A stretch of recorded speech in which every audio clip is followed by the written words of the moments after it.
Hola, ¿cómo están ustedes? Bienvenidos a un nuevo capítulo de este ciclo que hemos desarrollado gracias al apoyo del Consejo Regional y también del Ministerio de Secretaría General de Gobierno en este Fondo de Medios 2022. La salud mental, la verdadera pandemia de nuestros tiempos. Y para profundizar en el día de hoy estamos conversando con Francisco Muñoz. Él es director del subdepartamento, Sí, me corrige si estamos mal, de salud mental del Servicio de Salud del Paraíso San Antonio. Francisco, ¿cómo estás? Bienvenido, gracias por estar con nosotros. gracias Germán por la conversación. Bueno, entremos de lleno en materia. Ustedes cubren San Antonio, Valparaíso, Casablanca, Juan Fernández también, ¿verdad? Sí, nosotros, el Servicio de Salud Valparaíso San Antonio, su jurisdicción tiene que ver con 9 comunas, que son Valparaíso, Casablanca, Algarrobo, El Quisco, El Tabo, Cartagena, San Antonio, Santo Domingo y Juan Fernández. Perfecto. Hagamos una pregunta bien genérica. ¿Cómo está la salud mental en esta zona? Mire, es similar a la situación de la salud mental a nivel nacional, pero la salud mental se ve afectada por diversos factores, entonces eso es lo que probablemente va diferenciando un territorio de otro, que es lo que se llaman las determinantes sociales de la salud.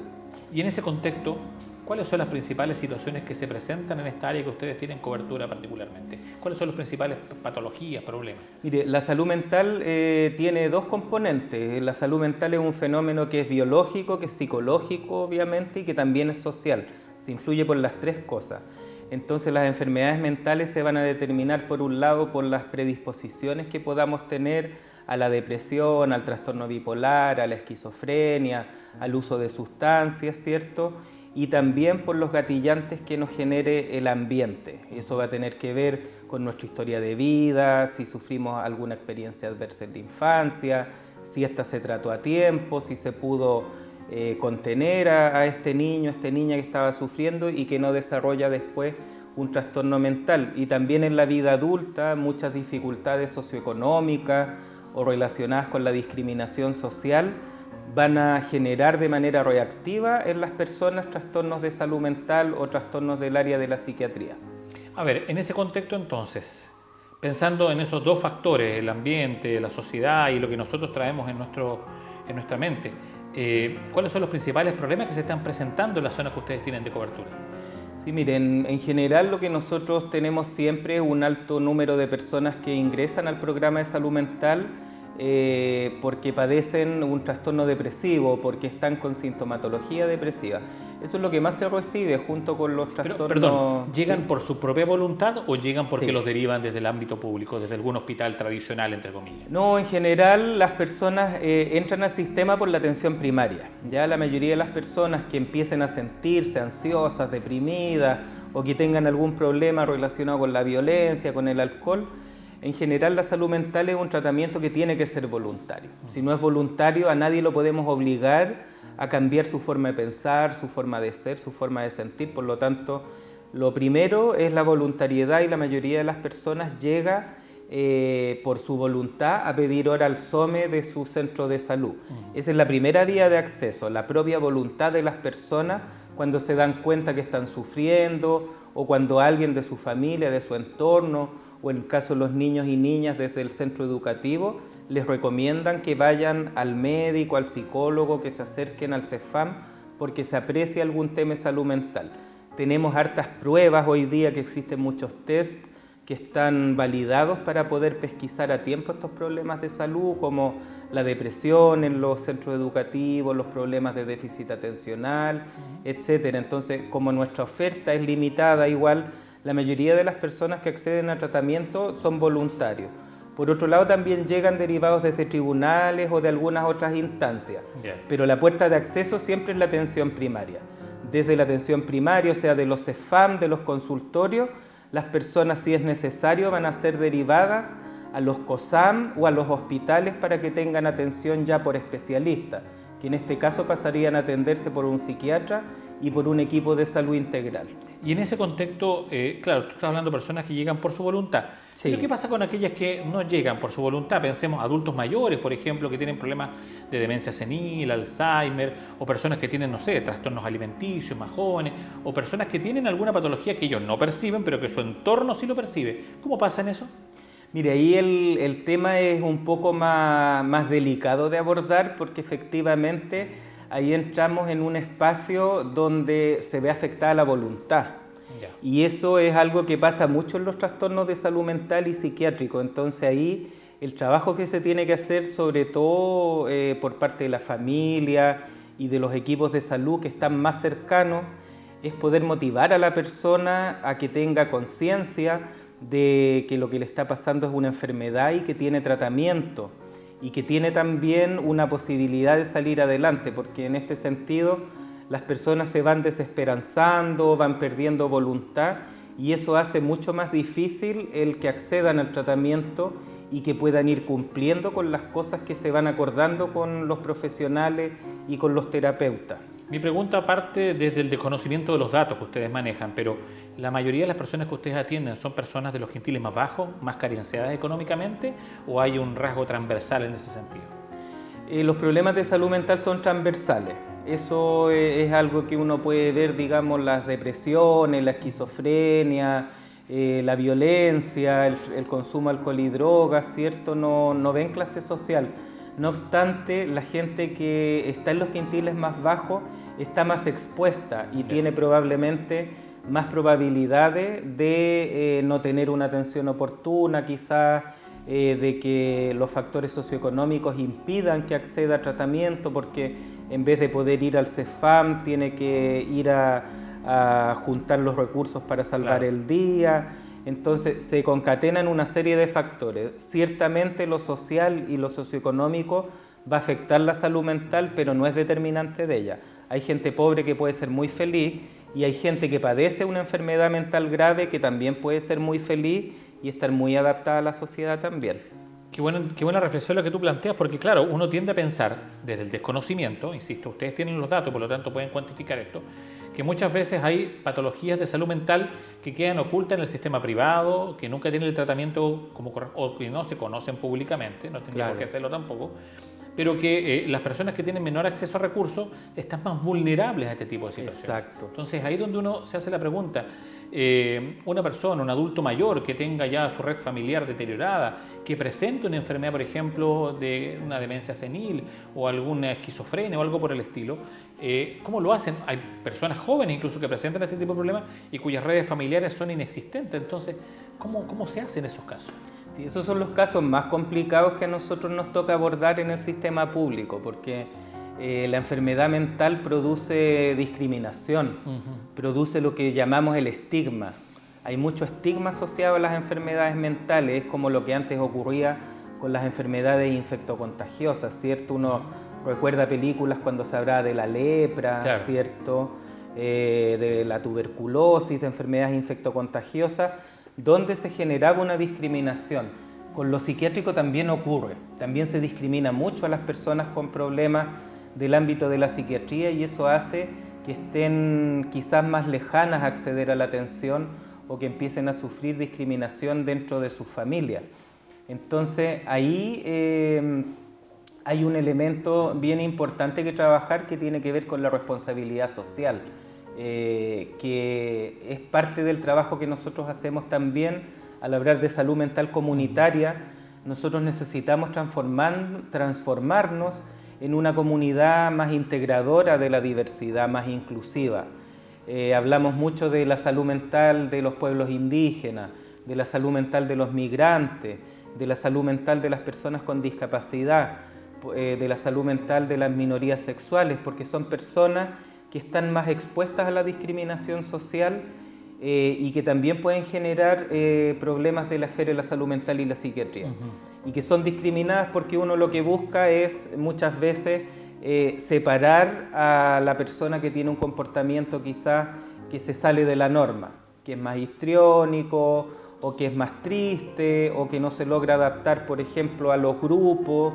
Entonces ahí empieza a generarse el espacio para que estas vulnerabilidades que hablábamos se puedan gatillar y se generen los trastornos. Además que el modelo te lleva precisamente a que la persona que tiene problemas de salud mental no produce, no trabaja, se queja, está todo el rato bajoneado porque hay más desconocimiento en el comportamiento de este tipo de cosas. Entonces, tienen que enfrentar otro tipo de problemas más. Hay personas que sienten esta discriminación en el ámbito laboral. Me tomo o no me tomo esta licencia por salud mental porque después me van a echar, no me va a considerar, piensan que no estoy apto para el trabajo, quizás qué me va a pasar, mejor me quedo, me callo, me la guardo, me la como. Entonces, ahí también hay un problema asociado a ese tema en particular, el educativo también. Claro que hoy en día el tema de la salud mental está muy conversado, entonces en cierto aspecto también hemos llegado a relativizar todo como un problema de salud mental. Entonces ahí es súper importante ir diferenciando qué es realmente una enfermedad, un trastorno mental y qué cosas no lo son, qué cosas tienen que ver más con nuestras relaciones, con nuestra forma de vivir, con cómo enfrentamos la vida. Qué buena esa separación, porque la gente tiene que meterlo todo en el mismo saco. Exacto. Entonces, por ejemplo, nosotros trabajamos desde un modelo de salud mental que se llama salud mental positiva y que ordena en dos continuos. Tenemos una flecha que puede decir que acá hay una enfermedad mental grave y acá no hay una enfermedad mental grave, y acá en el otro eje tenemos una óptima salud mental y una baja salud mental. Yo, por ejemplo, podría ser una persona con diagnóstico de esquizofrenia, pero me la detectaron a tiempo. Cuando tuve mi primer brote en la adolescencia, pude acceder al tratamiento, pude acceder a mi rehabilitación, pude entrar a un trabajo y me puedo desenvolver en la sociedad y puedo tener una óptima salud mental. Pero puede haber una persona que no tiene esta esquizofrenia, por ejemplo, que no es portador de ningún diagnóstico psiquiátrico y no obstante mira la vida de mala forma, se comunica mal, es egoísta, etcétera. Esa persona puede tener ausencia de enfermedad psiquiátrica, pero muy pobre salud mental. Entonces, la salud mental no solo tiene que ver con la enfermedad, sino tiene que ver con la forma de vida, con cómo nos relacionamos en la comunidad. Y en ese contexto, en la forma de vida, nuestra forma de vida en los últimos 3 años se ha visto la pandemia, el encierro. ¿Ustedes qué han notado en ese sentido desde que comienza este proceso? ¿Qué tipo de situaciones se han incrementado? ¿Qué tipo de cosas explotaron? ¿Qué otras desaparecieron? ¿Qué ha pasado con eso? Sí, ha ocurrido un fenómeno que ha tenido que ver con esto de haber estado en el confinamiento, y cuando empezaron a ocurrir estas aperturas del confinamiento a principios de este año sobre todo, se vio una explosión de la violencia escolar, del bullying, de la violencia en los universitarios, se vieron estos casos también de acoso sexual, es cierto, porque al parecer estaban todos encerrados, amarrados en sus casas, como una bebida gaseosa. Y fue como una especie de estampida. Y empezó a ocurrir mucho tema relacionado a la violencia escolar y a la violencia universitaria. Eso se vio muy fuerte. Se ha visto muy fuerte también el tema de los climas laborales y de que en la calle en general las personas estamos mucho más irritables. Ese fenómeno de la irritabilidad, yo creo, y se ha visto quizás en las mediciones que aparecen por las universidades o consultoras que realizan encuestas, cómo ha aumentado la irritabilidad de la población en general, que uno lo puede ver en la fila del supermercado, en el tráfico, en el tránsito, arriba de la micro, arriba de la micro, etcétera. O sea, la gente está reaccionando mucho más rápido. O sea, la primera línea de contención ya es la agresividad. Exacto. Entonces, hemos perdido un poco la paciencia y eso tiene que ver con el estrés agudo que hemos ido acumulando. Y el malestar que ha tenido que ver este trastorno en la forma de vida y probablemente la dificultad para adaptarnos a estas nuevas condiciones o para poder volver a las antiguas. Por ejemplo, hoy día hay gente que se acostumbró a estar con la mascarilla en todos los lugares y probablemente va a costar también cambiar el hábito. Porque especialmente los más pequeños. Sí, las personas también con mayor vulnerabilidad probablemente, las personas más expuestas a enfermedades. Que se le desarrolló una cultura del temor en torno a este asunto, entonces es bien difícil salir de esa dinámica. Sí, exactamente. Lo otro que hemos visto también y que tiene que ver mucho con el estrés son los trastornos de la conducta alimentaria que han aumentado. ¿Ya? El tema de la anorexia, ¿cierto? La bulimia. También había un aumento, quizás no explosivo, pero llama la atención que están apareciendo más casos ¿Pero esos casos aparecieron ahora cuando se abrieron las puertas del sistema o venían fueron aumentando incubándose? paulatinamente a medida que ha venido desarrollándose la pandemia, sí. Porque claro, uno podría pensar, como yo te hacía el ejercicio, es como una bebida gaseosa que uno estuvo batiendo durante 2 años y medio, 3 años, y que las personas, precisamente al exponerse al ámbito público, exponen precisamente las distintas problemáticas que tienen. Pero, ¿por qué se llegó a eso? ¿Simplemente el encierro o el encierro fue el que gatilló? Ahí es donde uno... Es que los seres humanos somos muy sensibles al estrés. Si bien estamos acostumbrados a... El estrés es un tema gravitante para los seres humanos. Necesitamos el estrés para estar, cierto, entrenados. Nosotros nos entrenamos en alguna profesión, en algún oficio, y el estrés puede ser positivo, porque nos ayuda, ¿cierto? Nos da energía, nos hace ponernos las pilas. Pero cuando ese estrés ya te supera, empieza a generar problemas.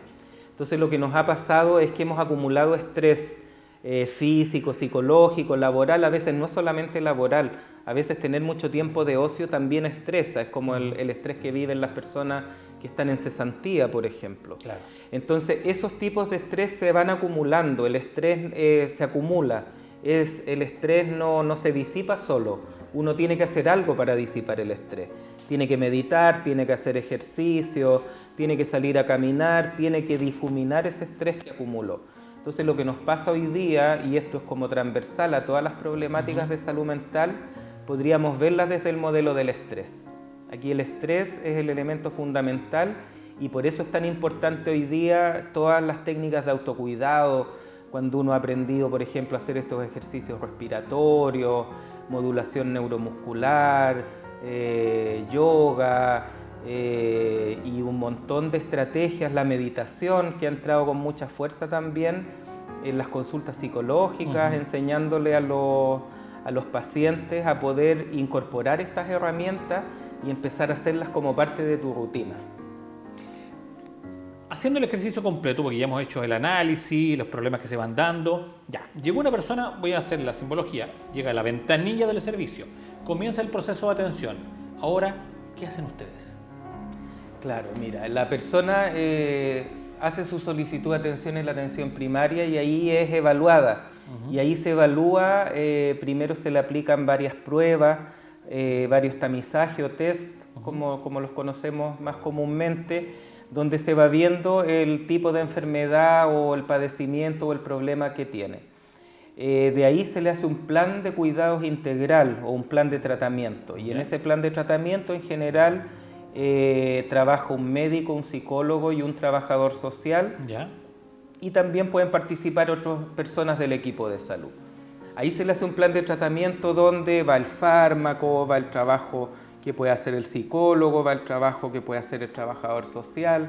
Muchas veces se invita a las personas a grupos de trabajo, a talleres, actividad física, dependiendo... Estas actividades complementarias que permiten descomprimir un poco el problema. Sí, y que son parte del tratamiento, o sea, digamos, tienen una planificación, una preparación y un sustento teórico. ¿Y eso ustedes lo trabajan con centros diurnos de atención? Eso se trabaja en los distintos CEFAM. Ya, eso es para los problemas leves a moderados. Ah, ya, perfecto. Ya, eso es lo que puede acceder la población en los distintos CEFAM, en Plaza Justicia, Yani Marí, Reina Isabel, ¿cierto? Hay una estrategia que se llaman los grupos multifamiliares, que son grupos de autoayuda o de ayudas mutuas, donde se juntan las personas y nos empezamos a conocer, empezamos a compartir un poco nuestras experiencias y ahí el grupo se va ayudando. Se dando cuenta que quizás el problema que uno tiene es menos grave que el que tiene el de lado. O quizás a escuchar Similares. cómo tú solucionaste tu problema y esa solución me ayuda a mí también. O también a que nos dimos cuenta que somos vecinos y que nuestros hijos son amigos y que en realidad podemos tratar de manejarlos en conjunto, en su conducta y educarlos. Entonces, eso es lo que ocurre en los grupos de autoayuda, o que hay un adulto mayor que necesitamos ir a acompañar. Después de eso, uno puede acceder a una prestación que se llama la consultoría. Y la consultoría es cuando el equipo del CEFAM dice: esta persona nos está quedando grande el caso, no estamos pudiendo salir adelante. Entonces ahí programamos la consultoría para que el equipo de psiquiatría pueda ayudarnos a revisar el caso. Y ahí revisamos el caso, de repente el psiquiatra le dice al médico: mira, probemos con este medicamento, el psicólogo le dice, mira, podríamos trabajar este tema, y el trabajador social le dice, mira, podríamos ir por allá, un asunto más personalizado. Activar esta red. Es otro equipo que viene a hacerte una consultoría sobre el caso. Y ahí se enriquece el plan de cuidados integral de la persona o el plan de tratamiento. Y ahí se van evaluando los objetivos que se plantean, porque hoy día también tratamos de plantearnos objetivos junto con las personas.